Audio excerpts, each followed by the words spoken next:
अयोध्या में जब भगवान श्री रामचंद्र जी का राज्याभिषेक हुआ, तब संपूर्ण अयोध्या हर्ष और उल्लास से झूम उठी।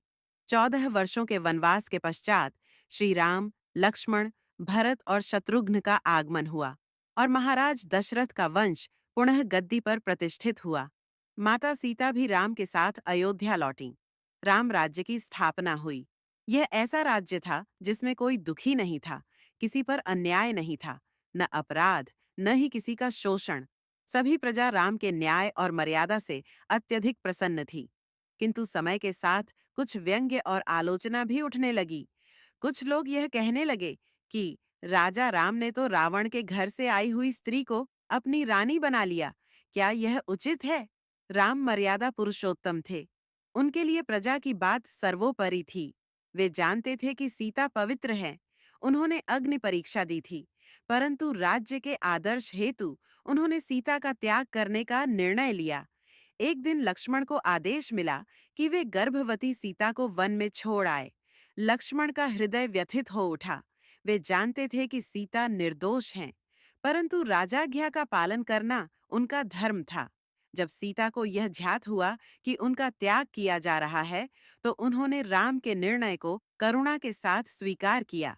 वे गंगा तट पर वाल्मीकि आश्रम पहुंची। आर्षि वाल्मीकि ने उन्हें शरण दी।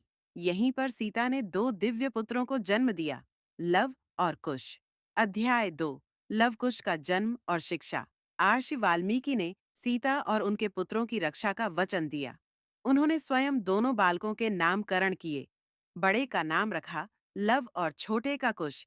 लव कुश बचपन से ही अत्यंत तेजस्वी और वीर थे। आर्षि वाल्मीकि ने उन्हें शास्त्र, वेद, शस्त्र विद्या और युद्ध कला सब सिखाया। साथ ही उन्होंने उन्हें राम कथा भी सुनाई। बालक अपने पिता को नहीं पहचानते थे, किंतु उनके हृदय में राम के प्रति अत्यंत श्रद्धा थी। लव कुश संगीत और काव्य में भी अद्वितीय थे। उन्होंने वाल्मीकि द्वारा रचित रामायण को कंठस्थ किया। उनके मधुर स्वर में जब राम कथा का गान होता, तो सब श्रोता भाव विभोर हो जाते। अध्याय 3। अश्वमेध यज्ञ और लवकुश। कुछ समय बाद अयोध्या में भगवान राम ने अश्वमेध यज्ञ करने का निर्णय लिया। इस यज्ञ के लिए एक घोड़ा छोड़ा गया, जिसे जहां जहां भी ले जाया जाता, वह भूमि अयोध्या की अधीनता मान ली जाती।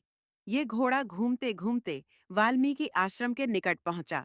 लवकुश ने देखा कि यह अश्वमेध यज्ञ का घोड़ा है।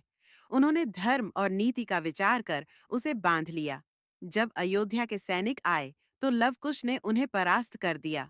धीरे धीरे अयोध्या के सभी योद्धा उनसे युद्ध करने पहुंचे।